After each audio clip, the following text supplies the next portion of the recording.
Hey, gorgeous! Welcome to the Business Mindset Podcast with Holly Wharton, which combines powerful strategies on how to upgrade your business mindset along with practical business tips to grow your business. This podcast features solo shows with Holly and also interviews with inspiring women entrepreneurs from around the world. Thank you so much for joining us today. And now, here's your host, Holly Wharton. Hello and welcome to the Business Mindset Podcast, episode 214. This is your host, Holly Wharton, and I'm here with today's special guest, Shelby Forsythia. Shelby is an intuitive grief guide who gives people the tools, space, and support to come back to life after loss. Her mom's death in 2013 sent her on the path to becoming a lifelong student of grief, and she uses what she learns to equip others with the knowledge to heal and to remind them that they are not alone. She's a certified grief recovery specialist, Reiki practitioner, and host of the weekly podcast, Coming Back, Conversations on Life After Loss. I am super excited to have Shelby on the show because I was just a guest on her podcast and we really enjoyed connecting. So welcome, Shelby. I'm so excited to have you here. Hi, Holly. I'm so stoked to be with you as well. Yay. So we've heard a little bit about tiny bit about your background here in the bio, but can you tell us about your business journey and how you turned your grief into a business? Oh, yeah, that's actually a really interesting story. Well, my mom died when I was in college. And this was in 2013. I graduated in May of 2014, which was less than 6 months later. And I had this whole plan for my life, as most college graduates do. I got a degree in advertising and had all these plans to come to Chicago, to join one of the big agencies, to make my way, to get the corner office, to be like can I swear on this podcast? Yeah, of course. Anything. Oh, good. Okay. To be like that badass CEO boss lady with the corner off. And I just had all these plans going for me. And then my mom died. And it wasn't necessarily that my future really went out the window, but everything kind of shifted in terms of priorities. And I didn't really realize it until later. So I applied to a bunch of places before I'd moved to Chicago after I graduated. And the one place I started was a marketing agency. And I stayed there for a while. And then my dad was in the hospital for some other things. And I had this moment where I heard this voice in the back of my head that was like, you need to quit your job. And I was like, what? Because this was the first time that had ever happened to me ever, like hearing, I don't know if you want to call it the voice of God, but like some internal voice of consciousness was literally screaming at me one morning. It was like, you need to quit your job. And I was like, but I love my job. Nothing's wrong with it. Like, I love everybody I work with. And so that happened. And so I went back to work and I was like, I have something to tell you and I'm leaving and I don't know why. And they were understandably like taken aback, but I did it with such an expansive time frame. I said, I'm leaving in the next 2 to 6 months, that we kind of had time to prepare for that. And then the next job that kind of slid into my life was working at a flower shop with a woman who had been a friend to me and one of my very first mentors in Chicago. And she was like, I know you know nothing about flowers, but one of my girls is leaving to go to med school and I love your personality. Do you want to come learn about flowers? And I said, yes, absolutely. I've always had this pipe dream of being a florist. Wow. I don't know if every little girl does, but I would always get flowers and stuff from Trader Joe's or flowers for plays and shows that I was in growing up. And I was like, I really wish I knew what to do with these, like how to arrange them and how to make them look beautiful. And so I spent a little over a year in her presence and really kind of honing in on and studying in my life my grief, like the nature and the natural aspects of that job. And the fact that it was kind of a job that you don't really take your work home with you gave me a lot of free time to study what I was going through. Because in the aftermath of loss, I was not really I was a functioning person, but I was not a thriving person. And so when I say that my mom's death made me a student of grief, I was literally reaching for every article I could, every book that I could, every reading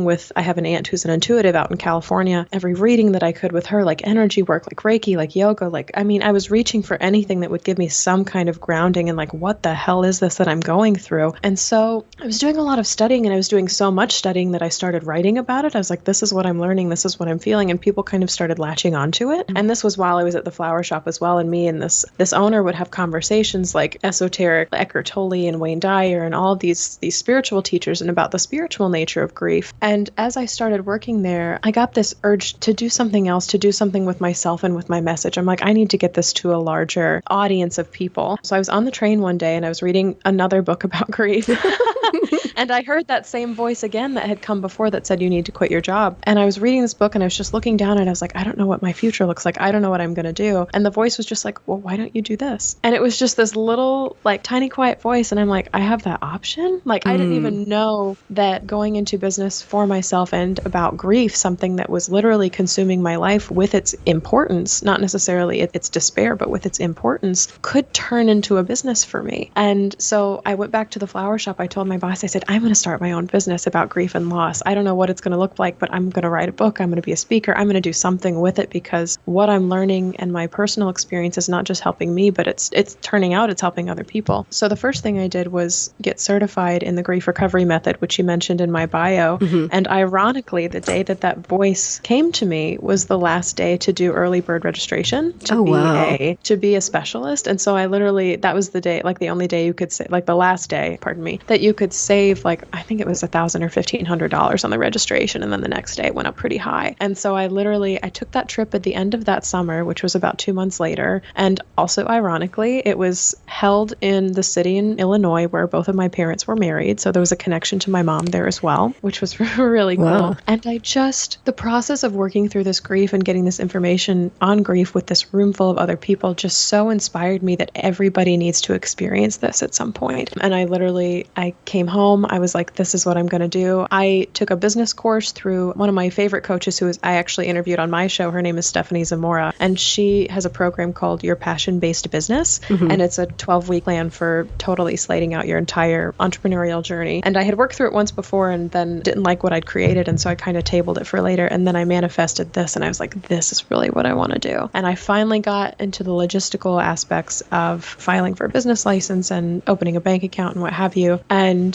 just last year, I think it was right after my birthday. So August 17th of 2016 is when I officially launched as Shelby Forsythia. And the name Shelby Forsythia is a play on my name, which is Shelby Forsyth. And then I added the I and the A on Forsythia because Forsythia is a yellow blooming bush that comes around every spring. It's very affiliated with Mother's Day. It's very affiliated with renewal. And I just have loved working with plants and flowers so much in like my regular walking life that I needed to incorporate it into my business so much so that now my tagline is, even through grief, we are growing. And so it's just my whole life has been a full circle. And even if I have these weird aspects that pop in, I'm like, still full circle, still adds to it somehow. I love that. I love that. So as you've been building your business over the last year around grief, have you had any fears or blocks or limiting beliefs or mind crap pop up for you that you've had to deal with? Oh, sure. The biggest is honestly, I think what a lot of entrepreneurs fear is that I will not be able to support myself with this. It comes from the financial and the logistical money aspect of it all. And so I have had to re-embrace the mentality that I am working in the world and I'm working for myself at the same time. And there's this whole mindset, Elizabeth Gilbert talks about this. She's like, there's this belief that if you're not working for yourself and it's your sole source of income, then what you're doing doesn't really matter. And I struggle with that a lot because I'm like, am I just sitting here saying some stuff for free and like maybe people will see it and maybe they don't. And then what I really do, quote unquote, is what I do to make money. And I was like, that's not real.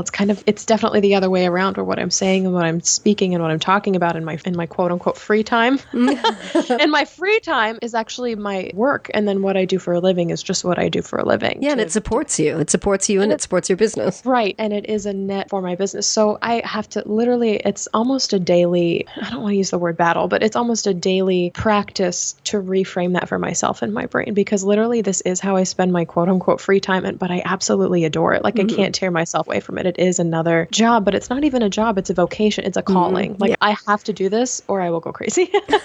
So that's been one of the big ones. And then another one I think we talked about even before we started recording is that the fear of oversharing, because grief is a business that you go into with the knowledge that you're going to have to open up your heart to literally every client that you meet, whether it's on social media in some form, whether it's on a blog, whether it's through a video, or whether it's through these face-to-face in-person interactions. And so I've had to come to terms with the fact that my family might not like what I have to say about them. My relationship partners might not like what I have to say about them. My coworkers might not like my perspective on X, Y, or Z. Like people might not like the words that are coming out of my mouth or the story that I'm telling, but everything that I do tell has been true for me in my life. And so sometimes in all honesty, I'm just like, fuck it. I got one shot to really tell the truth about my life. So here I go. But sometimes it is more fearful than others. And I do hold on to stories sometimes for longer than I feel I should, quote unquote, for that fear of not saying it the right way or people not appearing in the best light. And yet other times you're really good about spontaneously, as you did in your recent podcast, episode 11, I think it is, share what you were going through in the moment. How is it that you find the strength to do that? Because I think that what you did in that episode is something that a lot of people are fearful of doing. Okay, wow. I don't know if the word for me necessarily is strength. The word that's coming to the forefront of my brain right now is connection.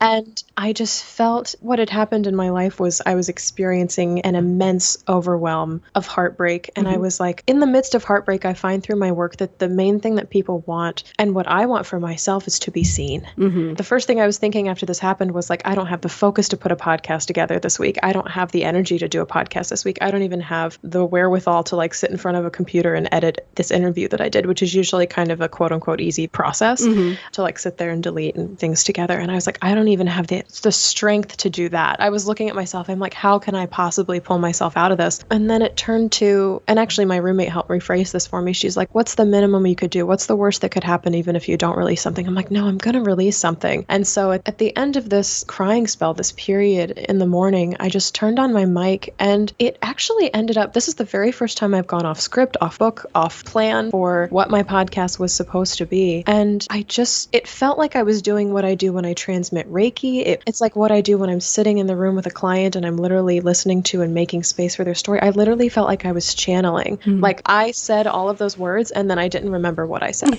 I turned off the mic and I was like, I just said something really profound, I think, but I don't remember what I said.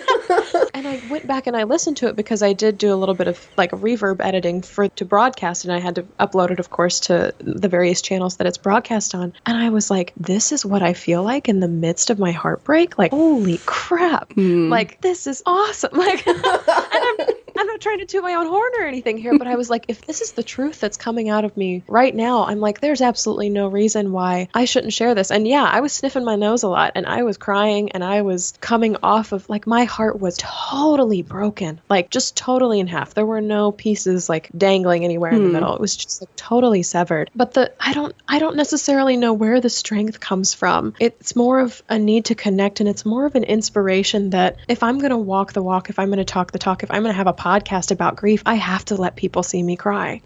I have to let people see me cry, or else what good am I? I never want to be that representation that people put on a pedestal of, oh, she's got all her shit together, because that is so incredibly false.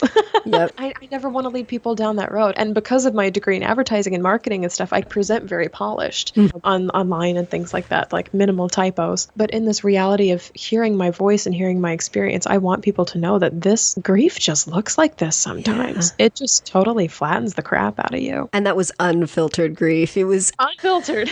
Yeah. Wow. That was a very intense episode. I highly recommend, if you're listening to this episode, please head over, listen to episode 11 on Shelby's podcast. It's short and very intense. Thank you. Yeah, it's literally just 5 minutes stream of consciousness. Whatever came out of my mouth, there was I didn't take any phrases out. I didn't put any phrases in. I just turned the mic on and turned the mic off. I've never done that before. Usually there's some flubs in there that I edit out, but oh my gosh, it was just, I couldn't believe that I did it in that moment. But those are those moments that like, they matter. They matter. And as you said, your business has to do with grief. So that's a side that you need to be showing. If you were all sparkles and unicorns every day, it wouldn't be consistent with the work that you do. Well, right. Nobody would take me seriously either. They'd be like, are you sure you're qualified to talk about grief? It sounds like you've never been through anything. That's right. I'm all perfect now.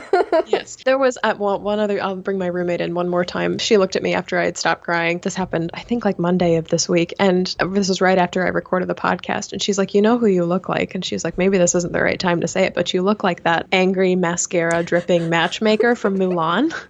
And and I was like, I almost just wish like this is the picture of me that people could show up seeing when they came to my classes, when they saw me online, like everything like that, because that is what grief looks like. Some days you just have these days where you don't look pretty. Grief is not attractive. It's an interesting dichotomy to present grief and to present a viable business in the same vein.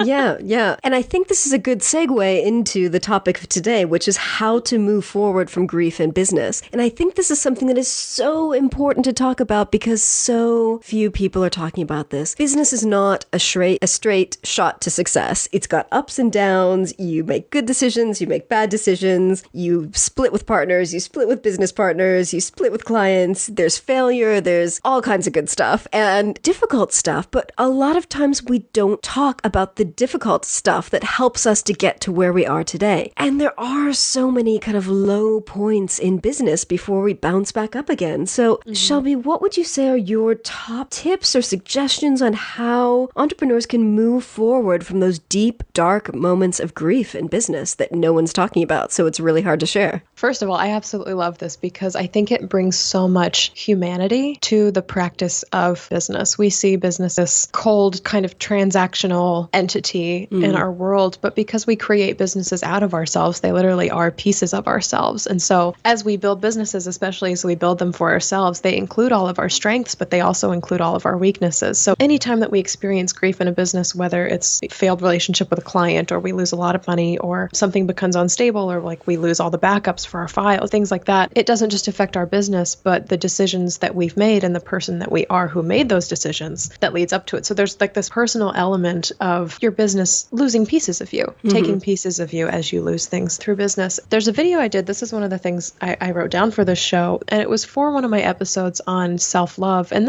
I did the show mostly on self-love through grief events, the things that you wish you could change about the past. So the mind circling of, I should have done this, I could have said this, I wish I'd never done that. Like all of that takes the sting out of it a little bit. It doesn't change the fact that you're going to think about it, but the sting of the pain goes away. So there's this video that I did that was a Facebook Live called How to Love Yourself Through Grief. And you can find this on my Facebook page, which is Shelby Forsythia Intuitive Grief Guide, or on YouTube, also under Shelby Forsythia Intuitive Grief Guide. It's this 7-step process of literally sending this love to the person that you were, who made these decisions, who lost these things, who botched these relationships, who totally screwed up that presentation. Like it's literally the process of looking in a mirror with your past self, with yourself in this life. So you're not regressing into past lives or anything like that, but you're looking at yourself in this life and saying, yeah, this happened and it totally sucked, but I see you and I hear you and I understand why you made the decisions that you made, and I forgive you for making the decisions that you made, and thank you for teaching me X, Y, and Z about all of these decisions, and then moving forward with and beyond that. But the very first step in that process is acknowledge, to see, to be seen. A lot of people think that if they blaze through their grief, if they blaze through their losses, if they pretend it didn't happen or try and cover it up, or even just like keep themselves busy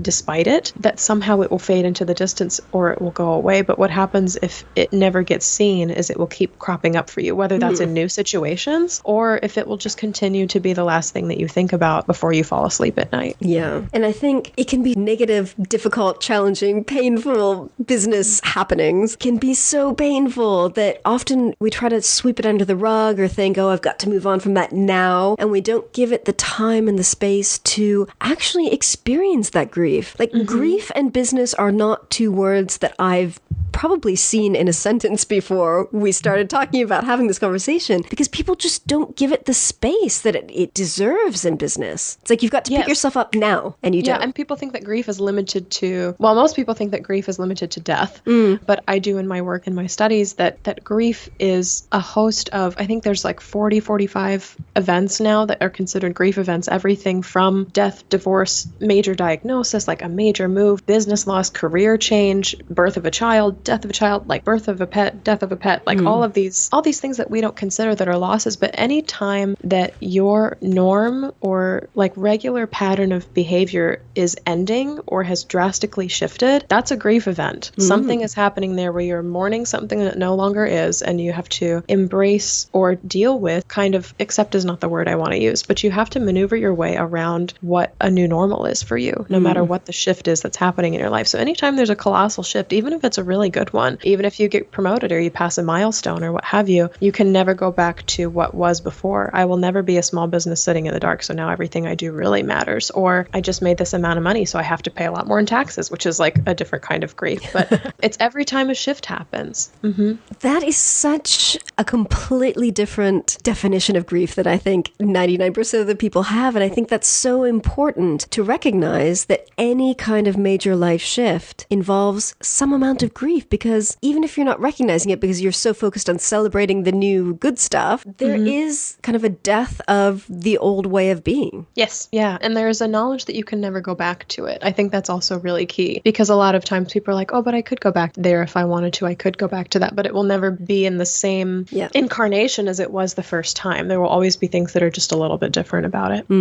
Yeah, definitely. So how do you recommend that entrepreneurs recognize, give space to the kind of challenging or difficult sides of business? How can we honor that grief? I think in a big way, there are 3 principles that I like to teach in my work. I would like to teach these more, but they're still kind of in development in terms of classes and things like that, but I would love to share them with you. And grief changes how they look. And the 3 are time, participation, and support. And you think that they sound really easy when you say them out loud, but as a cornerstone, these 3 are what gets you through. And the first one is time. And people think that, oh, time heals all. Of course, I got that one. Check box it off. But that is such a major grief myth that's circling around in our world. Is like, oh, if I just like sit with it and keep doing what I'm doing, time will heal whatever's going on. But there's a visual I love from one of my favorite books that's like, time does not heal all. If your car had a flat tire and you just like pulled up a chair and sat down and looked at it, like time is not putting air back into this tire. Like time is not healing the fact that your tire is flat. You have to take some kind of action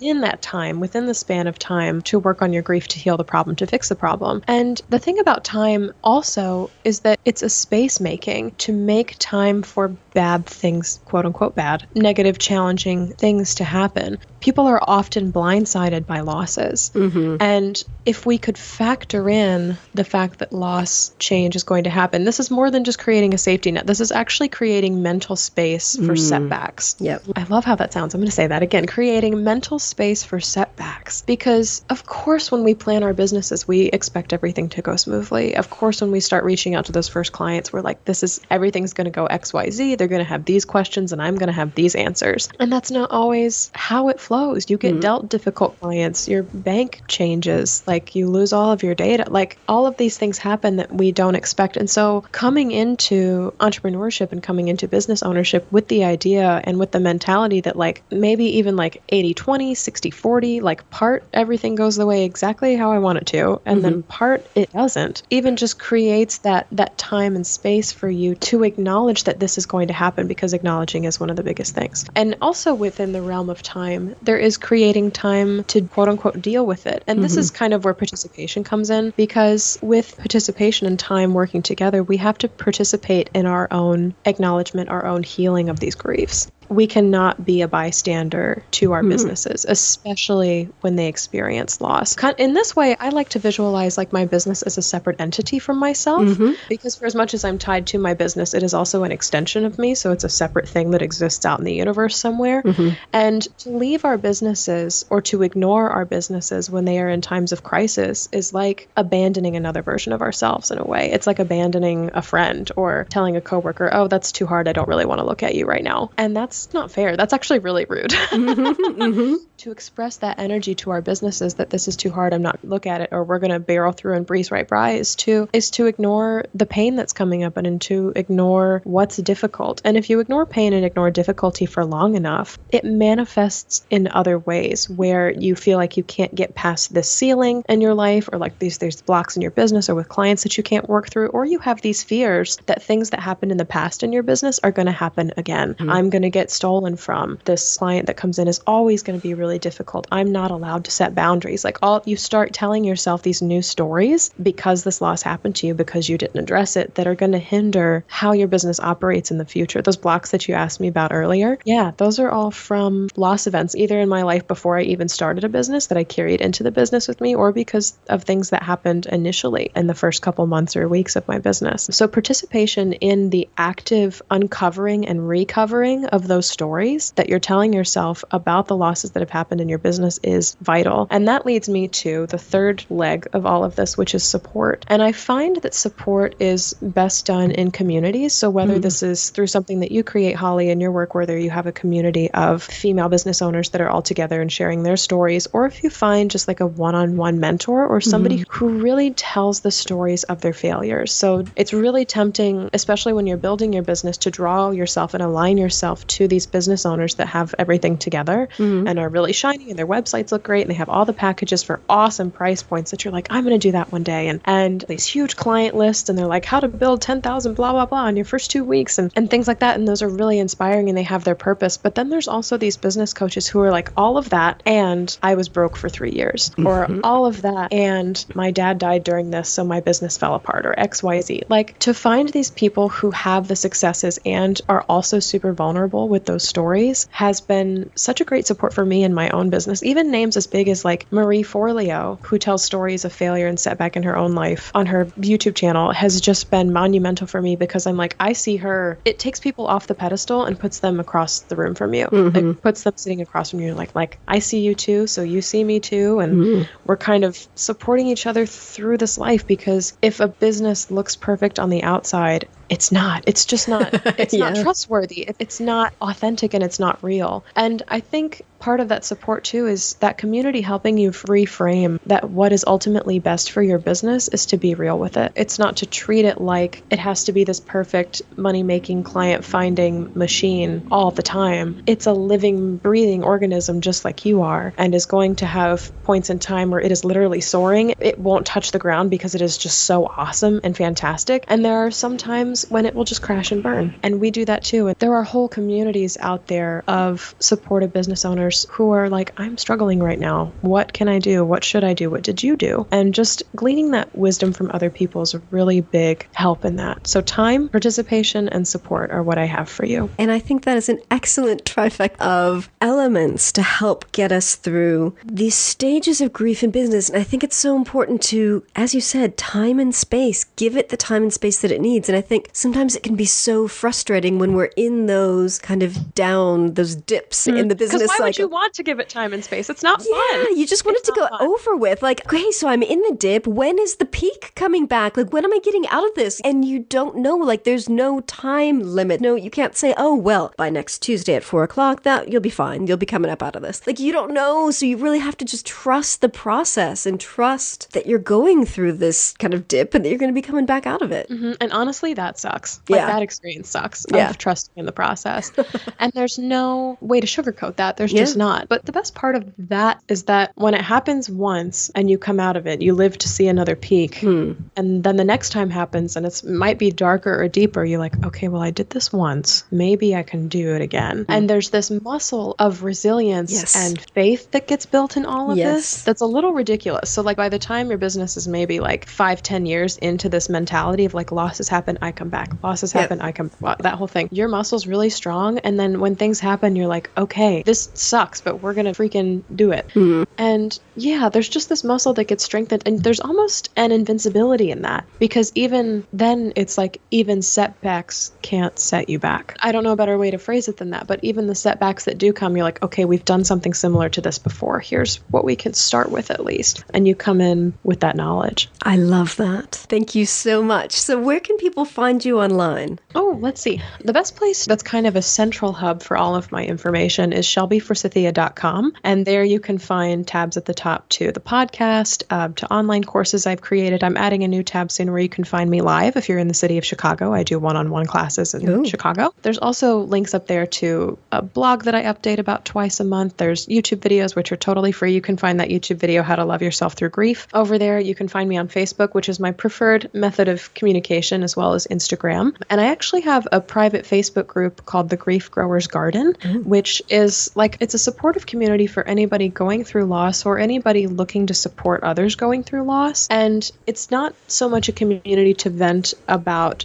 here's everything bad that's happening, my life sucks, what have you. But it's like, here's everything bad that's happening, I need space to hear it, and then let's figure out where to go from here. And it's very much a place, lately people have been sharing stories of their loved ones. I actually talked a little bit in depth about what was happening when I recorded that podcast a couple weeks ago. People have posted like doodles, like comic strips, anything that is related to how they feel about grief on there. And it's just been a really neat community of people who come from all over the world. We just had somebody from Ireland join, and I'm so excited, of finding similar losses and finding like a sisterhood, a brotherhood, a connection in that. It's very neat. It's small but growing. Excellent. And how can people work with you? Oh, most quickly, you can probably bounce into my inbox, which is Shelby@shelbyforsythia.com. There's also a contact page on my website. But what I offer within the city of Chicago, unfortunately, the method that I do requires that I be in person with people for now. I hear that's changing in the future, but I haven't been clued into details yet. But they can find me through that contact page, and I run 7-week one-on-ones. And these are deep dives into breaking down the myths that we tell each other about grief that we learn from our parents, that we learn from society, that we learn from the media, and then really working on one specific loss in their life, usually the heaviest one. If you ask people what their heaviest loss is, they can usually point to one for sure. Yeah. And we'll work through that one, but it also gives you the framework and the tools to work through subsequent losses because grief is cumulative through time. So that's a process that I can work through with people. And it's a 7-week in person. They choose the date and time, and it's 2 hours per session. But it's just wonderful, and it's super connecting, not only to work with people through these tools, but to just literally have another person sitting across from you hearing your story. There's something very cathartic in that. But I do all kinds of losses. I do death, divorce, diagnosis, career loss, major moves, abusive childhoods. Like literally, if it's a loss, I can do it. Excellent. Thank you so much for joining us today and talking about grief and business, 2 words that aren't usually spoken in the same sentence. So thank you so much for your really insightful reframes and kind of expansive definitions of grief and how that applies to our business. Thank you, Holly. This has just been so much fun. Yay. Thank you. And thank you for listening. And remember to visit hollywharton.com/214 for the show notes on this episode. Thank you. Thanks so much for listening to the Business Mindset Podcast with your host, Holly Wharton. You can find more information about today's episode, including links for topics that were discussed at hollywharton.com. And if you enjoyed this episode, please remember to head over to iTunes and leave a quick review of this podcast. It just takes a minute. Thank you.